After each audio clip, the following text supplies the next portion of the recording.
Assalamualaikum sahabat Villa, kembali lagi di channel saya Salmi Asima. Agar channel ini makin berkembang dan terus memberikan banyak ilmu yang bermanfaat, wajib subscribe, like, dan share ya. Dan jangan di skip, nonton sampai selesai ya, karena di video kali ini akan ada cara penanganan gangguan jin dengan ruqyah syariah mandiri. Nonton sampai selesai. Tanda-tanda di waktu sadar. Yang pertama, emosi tinggi dan tidak terkendali. Contoh, istri membantah suami, anak membantah orang tua dengan sorot mata yang aneh. Suami yang sering memaki istri karena hal kecil, jika dibiarkan sifat ini akan menjadi karakter seperti penjahat yang dimusuhi. Yang kedua, sering ragu, was-was, ketakutan tanpa sebab yang jelas. Yang ketiga, adanya dorongan kuat untuk melakukan perbuatan maksiat yang berulang-ulang, disertai kemalasan dan kelesuhan luar biasa untuk melakukan sholat dan ibadah lainnya. Yang keempat, sulit khusyuk dalam mengerjakan sholat dan susah mengingat rakaat sholat secara berulang-ulang. Yang kelima, sesak nafas dan mengantuk berat saat membaca Al-Quran, atau tidak bisa membaca lebih dari 30 ayat, atau tenggorokan yang berhenti sama sekali, bahkan tertidur saat baru membuka mushaf. Yang keenam, melemahnya hati, rasa minder, suka menghayal atau melamun, menyendiri, dan mengurung diri di kamar secara berlebihan, atau mengasingkan diri dari pergaulan sosial. Yang ketujuh, merasakan atau mengalami sakit yang tidak kunjung sembuh. Contoh, pusing di kepala, mendengung di telinga, pegal di bahu, belikat dan paha, sakit gigi, mata, tenggorokan, lambung, dan sesak napas tanpa sebab yang jelas. Yang kedelapan, memandang remeh kegiatan ibadah dan lupa atau malas berzikir mengingat Allah. Yang kesembilan adalah depresi dan pikiran linglung, merasa sedih, jantung berdebar-debar keras. 10. Sering kesurupan baik separuh ingatan atau secara total. 11. Sering mendengar bisikan memanggil namanya sendiri, merasa ada yang mengajak bicara, mendengar bisikan menyuruh sesuatu kejahatan semisal membunuh, memperkosa, memukul, meloncat dari tempat yang tinggi, terjatuh ke sungai atau ke jurang, menabrakkan diri dan lain-lain. 12. Paranoid dan cemas, merasa bersalah terus, merasa ada yang mengikuti, mengejar, dan mengancam akan membunuh. Ke-13, sering mencium wangi kembang atau dupa, bau anyir, atau bau busuk seperti bangkai yang tidak terlihat sumber baunya. 14. Pusing berlebihan atau vertigo, yang melihat benda-benda seakan bergerak, berputar, terbalik, miring, dan semisalnya. 15. Melakukan tindakan-tindakan aneh tanpa disadari atau di luar kendali, atau seperti ada yang mengendalikan dan tidak bisa menahan dalam kondisi sadar sekalipun. 16. Memiliki kemampuan supranatural, semisal tiba-tiba dapat meramal, menerawang, membaca pikiran orang lain, atau mengetahui peristiwa yang akan terjadi. 17. Melihat atau merasakan keberadaan makhluk halus atau makhluk gaib, baik sekilas atau jelas. 18. Rasa sakit di salah satu anggota badan yang tidak terdeteksi dokter atau sakit menahu yang tidak ditemukan solusinya secara medis. 19.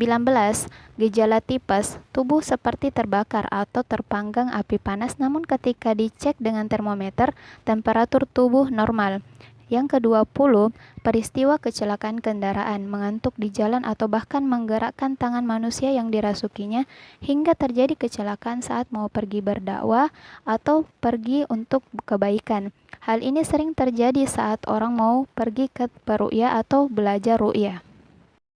Yang ke-21 adalah impotensi, sering terjadi pada mantan praktisi ilmu hitam semisal dukun, berbagai praktisi ilmu tenaga dalam, praktisi ilmu kebatinan, senam nafas, kodam amal wirid overdosis, ribuan per malam, ilmu laduni instan, susuk, aktivasi otak tengah atau aktivasi jin, pernah ikut tarekat yang disertai dengan baiat dan pengisian, pernah mengamalkan wirid aneh seperti nurbuat, pernah berpuasa aneh, puasa 7 hari 7 malam, puasa mutih dan lain-lain, memiliki jimat atau keris dan lain-lain. Atau kelainan tubuh terjadi karena kezaliman jin, baik karena disuruh pesihir atau maksud tertentu dari jin. Yang ke-22, mandul. Jin bersarang di dalam rahim atau menghalangi sel telur yang masuk ke rahim, atau bahkan sampai merusak setiap janin yang sudah jadi. 23. Kista atau miom, Penyakit ini sudah lama menjadi misteri di dunia kedokteran, kadang sembuh dengan mengangkatnya dan kadang sebaliknya. Untuk membedakan penyakit kista medis atau sihir, kita bisa membacakan ayat ruqyah di tangan dan meletakkannya di perut. Jika terasa hangat atau panas, maka geser ke atas. Jika penyakit pindah, maka itu adalah kista dari sihir. 24. Piktor atau pikiran kotor. Jin bersarang di mata dan mengendalikannya saat memandang lawan jenis hingga tidak berkedip. Kadang jin bersarang di kemaluan dan dada berupa hawa panas bagi perempuan dan membuat pikirannya kotor saat melihat lawan jenis. 25. Stroke ringan atau tidak bisa berdiri saat mau sholat atau tidak bisa melakukan gerakan tertentu dalam sholat. 26. Hipertensi, jantung bocor, paru basah, batuk menahu, kolesterol, asam urat, pengapuran, dan penyakit lainnya yang tidak kunjung sembuh. Hal ini bisa disebabkan secara medis atau sihir. Untuk membedakannya, cukup bacakan surah Al-Fatihah dan tiupkan ke tangan lalu letakkan di tempat yang sakit.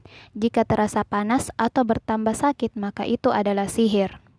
Yang ke-27 adalah jomblo menahu, sulit menikah, sulit mendapatkan jodoh yang cocok, tidak mau menikah, atau selalu melihat calon suami atau calon istri tiba-tiba menjadi mengerikan hingga akad yang direncanakan bubar.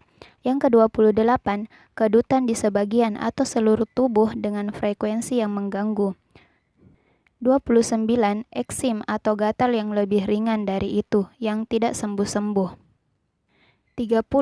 Anak yang hiperaktif dan sangat nakal, bertenaga super saat marah, susah dibangunkan sholat dan tidak mau belajar mengaji, dan membantah dengan sorot mata yang aneh. Yang ke-31 adalah anak indigo, sering mengobrol sendiri dan mengaku memiliki teman goib, atau memiliki kemampuan indera keenam, mampu melihat jelmaan atau penampakan makhluk halus. 23. Sindikat Kristenisasi Gaib, terstruktur dan terorganisasi. Ditemukan pertama kali di Palembang, berpusat di Gereja Katedral Jakarta dan berpusat di Vatikan. Hati-hati dengan buku-buku kristologi dan pastor-pastor liar yang membagikan sesuatu. Juga hati-hati dengan rumah sakit yang menjadi markas mereka. Yang ke-33, diperkosa atau sering mimpi berhubungan badan dengan jin. 34, kandungan keluar atau keguguran berkali-kali atau kandungan menghilang. Selanjutnya, tanda-tanda ketika tidur. Yang ke-35 adalah susah tidur atau insomnia, gelisah, cemas, dan sering terbangun di malam hari. Dalam kondisi parah biasanya baru bisa tidur jam 3 pagi atau tidak tidur sama sekali berhari-hari. 36. Susah bangun dan banyak tidur sehingga tidak bisa melakukan ibadah yang diinginkan. 37. Ketindihan atau mimpi seakan-akan dihimpit benda yang berat dan sulit untuk melepaskan diri dari himpitan tersebut. Atau mimpi melihat sesuatu yang mengancam dan menakutkan, seperti ingin berteriak minta tolong namun tidak bisa. Yang ke-38 adalah mimpi melihat berbagai binatang menyeramkan, semisal ular, ulat, anjing, tikus besar, serigala, harimau, dan lain-lain. 39. Sering mengigau, tertawa, menangis, berteriak, mengomel, merintih atau bahkan jalan-jalan pada saat tidur dalam kondisi mata tertutup. 40. Mimpi seolah-olah jatuh dari tempat yang tinggi dan semua yang berkaitan dengan tempat tinggi, seperti mendaki tempat yang tinggi. Yang ke-41 adalah sering mimpi tentang kuburan, melihat proses penguburan, menguburkan, dikuburkan, atau duduk-duduk di kuburan, tempat sampah, atau jalan dan lingkungan yang seram dan mengerikan. 42. Mimpi melihat orang yang aneh seperti tinggi sekali, pendek sekali, putih sekali, hitam sekali, atau buruk sekali. 43. Mendengkur dengan keras, seperti harimau dan sebagainya. Mimpi-mimpi yang seram dan mengerikan. Yang ke-44, mimpi bertemu dengan orang yang sama atau yang dikenal. Mimpi terjadi berkali-kali dan ingin bertemu dengan orang yang dimimpikan tersebut. Ini termasuk sihir mahabbah atau pelet. Dan terakhir, 45, mimpi melihat atau bertemu keluarga yang sudah meninggal, melihat mayat, mimpi mati, mimpi berbicara dengan orang yang mati, dan semua mimpi yang berhubungan dengan kematian. Itulah tadi 45 gejala-gejala gangguan jin. Jika ada 3 gejala di atas, bisa jadi itu ada gangguan jin di dalam diri. Tapi jika pernah kesurupan, alangkah lebih baiknya ke peruqyah syariah, harus ditemani dengan mahramnya, atau bisa ruqyah mandiri di rumah. Berikut ini caranya. Sebelumnya bisa sholat hajat dulu, memohon kepada Allah supaya dibersihkan gangguan jin dalam diri kita, dan memohon kesembuhan kepada Allah, bertobat atas dosa-dosa syirik yang pernah kita lakukan. Insya Allah mempercepat proses pengeluaran jin dalam tubuh. Setelah sholat, proses ruqyah bisa dilakukan. Ambil air berisi 1,5 liter, bacakan dan tiupkan masing-masing setelah 1 kali bacaan selesai. Yang pertama, istighfar 3 kali, sholawat 3 kali, zikir 3 kali, ta'awuz 3 kali, membaca surah Al-Fatihah 3 kali, membaca surah Al-Ikhlas 3 kali, Al-Falaq 3 kali, An-Nas 3 kali, ayat kursi 3 kali, dan 2 surah terakhir Al-Baqarah 1 kali. Tiup dalam air dan minum. Setelah minum, rasakan reaksi yang ada di dalam tubuh. Terkadang ada rasa nyut-nyut di kepala, di tengkuk, dada yang berdebar kencang, tangan ada yang kesemutan, bibir terasa kebal dan sebagainya. Jika sudah merasakan yang seperti itu, usap-usap bagian yang merasakan reaksi tadi, sambil terus membaca Al-Ikhlas, Al-Falaq, An-Nas, dan ayat kursi. Diusap-usap sambil diarahkan ke bagian leher dan mulut. Sesekali sambil minum air yang tadi. Bisa dibantu dengan suami atau mahram yang lain jika bagian yang reaksi tadi sulit dijangkau oleh tangan. Jika terasa mual, muntahkan, jangan ditahan. Itulah tadi cara proses ruqyah mandiri. Semoga yang sedang sakit karena gangguan jin bisa segera disembuhkan oleh Allah, dan semoga Allah melindungi kita semua dari kejahatan jin dan manusia.